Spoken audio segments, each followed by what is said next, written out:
समस्त वैदिक जनों की जय जय श्री राम। नमः पार्वती पतये हर हर महादेव। द्वारिकाधीश की जय।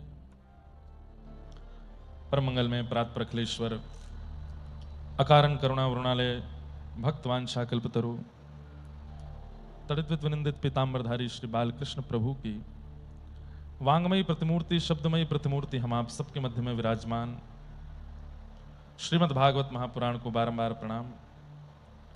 मंच पर विराजमान समस्त वैदिक गुरुजन, समस्त विप्रवृंद एवं इस संपूर्ण विधि और संपूर्ण भाव को हम आप सब तक अत्यंत सहजता में इस कलिकाल में पहुंचा रहे प्रातः वंद परम पूजनीय श्री दत्तदास जी महाराज एवं आप सभी जो यहाँ विराजमान श्रोता भाई बंधु मातृशक्ति बालक मित्र सबको जय श्री कृष्ण, जय सियाराम, जय श्रीमन नारायण, दिगंबरा।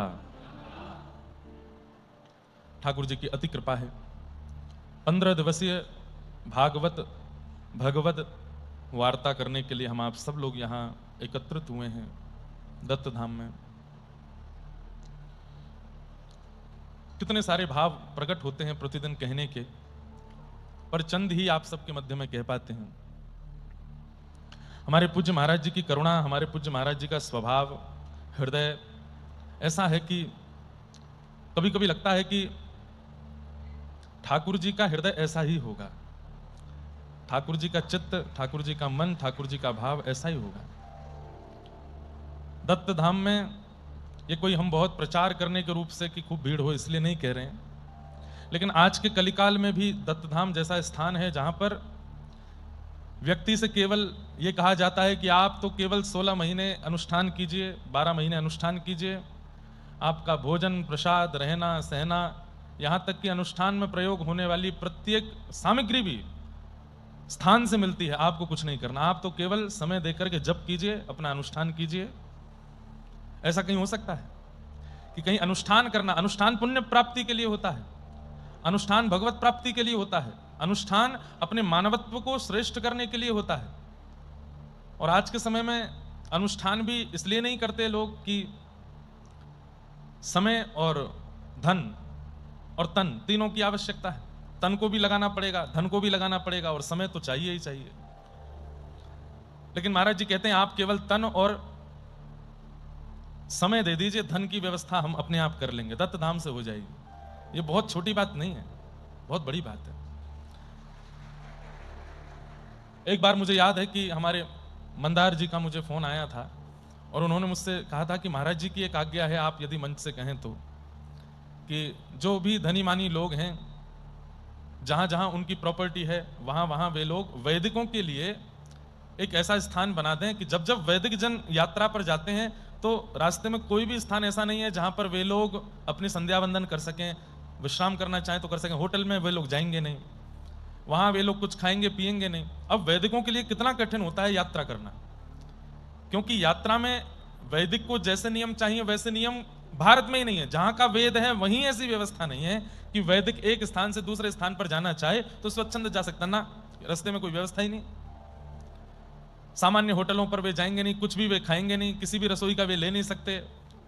संध्या वंदन करने के लिए बैठे तो कहीं छांव नहीं, कहां जाएं। तो महाराज जी ने हमसे कहा था कि आप एक बार निवेदन करना कथा में कि जो भी ऐसे लोग हैं जिनकी खूब जो अपने प्रभाव से प्रभावशाली हैं, वे कम से कम अपने स्थान पर एक ऐसा नियोजन करें कि वैदिकों के लिए सदा वो खुला रहे, वहां पर शुद्ध जल हो, शुद्ध व्यवस्था हो, ताकि वैदिक जाके वहां संध्या वंदन कर सकें। और वो तो आपसे मांग के पाएंगे भी नहीं, स्वयं बना करके पालेंगे, बस एक स्थान जैसा हो। सोचने को तो ये बात होनी चाहिए, पर हमारे यहाँ मात्रा पर चला जाता है, मात्रा भोगियों की जाता है, इसलिए भोगियों के अनुसार रास्ते में व्यवस्थाएं हैं। वैदिकों के लिए उत्तम व्यवस्था इतनी ज्यादा नहीं है। लेकिन संभवतः यहां रह करके महाराज जी के सन्निधि में सब वैदिकों को देख करके लगता है कि यहां से ये पहल शुरू होगी तो श्री ठाकुर जी निश्चित ही कभी ना कभी ऐसी व्यवस्थाएं भी कराएंगे कि वैदिकों की संख्या इतनी हो जाए कि सरकार को बनाना पड़े, सरकार को नियोजन करना पड़े कि भाई वैदिक भ्रमण के लिए निकलते हैं, वैदिक अपनी यात्रा पर निकलते हैं तो रास्ते में उनकी व्यवस्था भी है।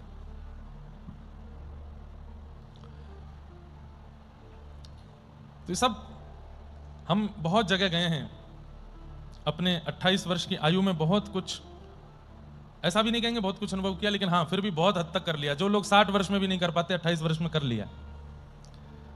लेकिन ऐसे करुणा चित्त में भर करके महापुरुष बहुत कम मिले हमें। उनमें से एक हमारे पूज्य महाराज जी हैं। इतनी करुणा है आपके चित्त में, इतना हृदय आपका पवित्र और निर्मल है, और सबसे बड़ा दया से भरपूर है सबके प्रति।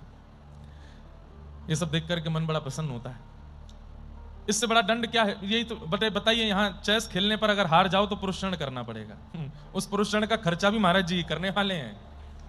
हरा करके भी खर्चा महाराज जी ही करेंगे। हमारे एक पंडित जी हैं, वो हारे हुए हैं 2 साल पहले के, अभी तक पुरुषण नहीं किया है। लेकिन महाराज जी पता नहीं कब भागवत जी कृपा करेंगे। वृंदावन में रहते हैं, प्रेम लक्षणा भक्ति से युक्त हैं। कल हमसे कोई पूछ रहा था कि क्या वैदिक क्रम इतने आवश्यक हैं, प्रेम लक्षणा भक्ति नहीं चलेगी? हमने कहा यहां जो कुछ भी किया जा रहा है वो प्रेम युक्त ही है, उसमें और है क्या? सुबह से शाम तक आपको मौन रहने के लिए इसलिए नहीं बोला जा रहा है कि आप एक दूसरे को दिखाओ कि देखो मैं मौन हूं। मौन रहने का मतलब है मनन चलता रहे चित्त में। मौन रहने का मतलब ठाकुर जी का स्मरण करते रहो। अलम विषय वार्ताया, विषय वार्ता मत करो, भगवत भाव चित्त में चलाते रहो, भगवत स्मरण करते रहो। यहां पर जो नियम दिए गए हैं वो नियम भी इसलिए दिए गए हैं कि उन नियमों से आप भगवत स्मरण ही करते रहो, और कुछ करो ही मत, अपने ठाकुर जी का स्मरण करते रहो सुबह से शाम तक। और हम कर ही क्या रहे हैं? कभी कभी ऐसा लगने लगता है कि गंगा जी हम ही तो नहीं है, इतने पवित्रता का अनुभव होता है। ऐसे पवित्र हो गए कि हम कहीं छू देंगे तो वो पवित्र हो जाएगा। त्रिकाल स्नान कर रहे हैं, त्रिकाल संध्या कर रहे हैं, वैदिकों के हाथ से निर्मित प्रसादी पा रहे हैं, गोबर में लेट रहे हैं, मिट्टी में सो रहे हैं। और महाराज जी दुनिया में कहीं और टेम्परेचर अगर 18 से कम है ना, ज्यादा है, इसी का तो विचलन होते, कम करो इसको, 18 पे ही रहने दो।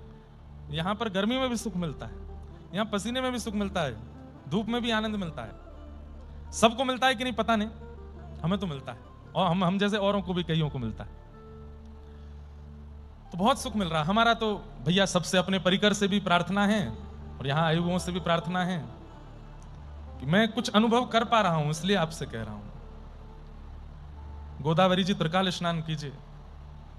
पावन तुझे नीर गंगे, पावन तुझे नीर। पावन है श्री गोदावरी जी का जल।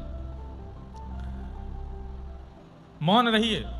हम सुबह से अब बोले हैं मंच पर बैठ के, या जब महाराज जी ने आज्ञा की थी कि कुछ गाओ तो चंदन यात्रा का एक पद गाया था। व्रत 2 ही चीजों के होते हैं, या तो अन्न का व्रत होता है या मौन व्रत होता है। क्यों? इन दोनों से ही व्यक्ति की आयु घटती है, इन दोनों से ही व्यक्ति की मस्तिष्क में विकार आते हैं, इन दोनों से ही मन बिगड़ता है, मन संवरता है। ये 2 ही हैं हमारे जीवन को संवारने और बिगाड़ने वाले, अन्न और शब्द। इन दोनों का यदि व्रत कर लिया जाए तो व्यक्ति वैदिक जैसा ही हो जाता है। मैंने कहा ना गंगा जैसी फीलिंग आती है कभी कभी, हम पवित्र हैं इतने। मौन रहिए, शब्दों को। अच्छा एक बात और बताऊं आपको, महाराज जी शायद मेरी बात से राजी होंगे। मौन रहने से एक काम और होता है, जब आप भगवत स्मृति में मौन रहते हो, स्मरण भगवत भाव का चलता रहता है, तो शब्द प्रकट होते हैं मन में। अब बोल तो रहे नहीं है, तो भीतर ही भीतर वे कविता के रूप में, भीतर ही भीतर वे छंद के रूप में, भीतर ही भीतर वे सुंदर अनुष्ठान, संस्कृतज्ञ हैं तो कोई श्लोक के रूप में परिवर्तित हो जाते हैं। शाम को पंचपदी में कभी कभी महाराज जी के द्वारा रचित पद गाए जाते हैं। कल भी गाया गया था, 2-3 पद महाराज जी के रचना के गाए गए। समझ आता है कि ये रचना वही कर सकते हैं जिनके पास शब्द का भंडार हो। अब जो व्यक्ति बोल ही नहीं रहा है, मौन है, उसके पास तो भंडार का पारावार होगा शब्दों का। और फिर जब वो कुछ लिखने बैठता है तो कुछ ऐसा लिखता है कि सुनने वाला भगवत स्मृति और भगवत भाव से तुरंत संपर्क में आ जाता है। तो थोड़ा मौन रहिए। 15 ही दिन है, हम तो मास भर भी यहां कर चुके कथा, 1 मास तक भी इन नियमों का पालन कर चुके, लेकिन 15 दिन भी कर लो तो बहुत कुछ है। कीजिए, जरूर कीजिए। गंगा जी का जल अभी रुका हुआ है, हम स्नान नहीं कर रहे, काले पड़ जाएंगे। कईयों को तो महाराज जी बड़ी इस बात की बहुत चिंता कि हम काले पड़ जाएंगे। कोई ब्याह करने वाला तो है नहीं है, काले हो चाहे गोरे होगा उसी से जिससे होना है। हमारे परिकर में तो कई हैं बिल्कुल अमावस्या की रात्रि फिर भी नहीं जा रहे नहाने, क्यों? काले पड़ जाएंगे हम। सुबह सुबह गायत्री जब जप में आज से महाराज जी ने नियम दिया तो बैठे थे। गायत्री मैया का इस बार, पहले तो इतना बड़ा चित्र प्राप्त हुआ था, इस बार तो बिल्कुल बड़ा स्वरूप दिया हमारे विकास गुरु जी ने। ऐसा लगता है सामने गायत्री मैया ही बैठी हैं। कितनी बार महाराज जी गायत्री करते करते ऐसा अनुभव हुआ कि जैसे आंख की पलक हिली मैया की। कितनी बार ऐसा लगा कि मानो जैसे ऐसे देखा है। थोड़ा सा आलस में हम ऐसे बैठ गए तो जैसे माँ मानो ऐसे कह रही हैं, हम यहाँ सीधी बैठी हैं, तुम ऐसे कैसे हो रहे, सीधे बैठो। तो सीधे मानो जैसे जो भी कुछ अनुभव वहां पर थोड़ा आलस से आ रहा था ना, तो उसमें भी माँ संभाल रही थी, करो। भविष्य में बंधुओं एक बात सुनिएगा, जीवन में बहुत परिस्थितियां आएंगी, ऐसी ऐसी परिस्थितियां आएंगी कि आपको तोड़ दिया जाएगा। ये जप रूपी कमाई ही काम आने वाली है उस समय पर। जितना भगवान नाम जप लोगे, जितना गुरु मंत्र जप लोगे, जितना भगवत मंत्रों का जाप कर लोगे, हर परिस्थिति में सम रहना सिखा देता है ये जप। इसलिए इस भूमि पर आकर के निश्चित ही अनुष्ठान कीजिए। ये अनुष्ठान की भूमि है, यहां हो जाएगा। घर पर जाके करना भी चाहोगे तो नहीं हो पाएगा, यहां हो जाएगा, क्योंकि वातावरण में है ना। हमारे यहाँ का वातावरण नहीं है, कैसे कर पाओगे वहां? बंबई में चाहो राधा राधा राधा जपू, नहीं जप पाओगे। वृंदावन में अपने आप जप लोगे, पेड़ पे भी राधा लिखा होगा, दीवार पे भी राधा लिखा होगा, चलते फिरते रिक्शा वाले भी राधे राधे बोलते हुए चल, तो वहां राधा नाम सहज हो जाएगा, क्योंकि वातावरण में है। ऐसे ही दत्त धाम में अनुष्ठान वातावरण में, यहाँ की हवा में है। और यहाँ का अनुष्ठान कोई संसारिक प्राप्ति के लिए नहीं है, भगवत प्राप्ति के लिए ही है। हम हमारे गिरधर लाल जी और प्रेमी हो जाएं, भागवत जी की सेवा में और ज्यादा निष्ठा प्रकट हो जाए, इस भाव से ही यहाँ पर अनुष्ठान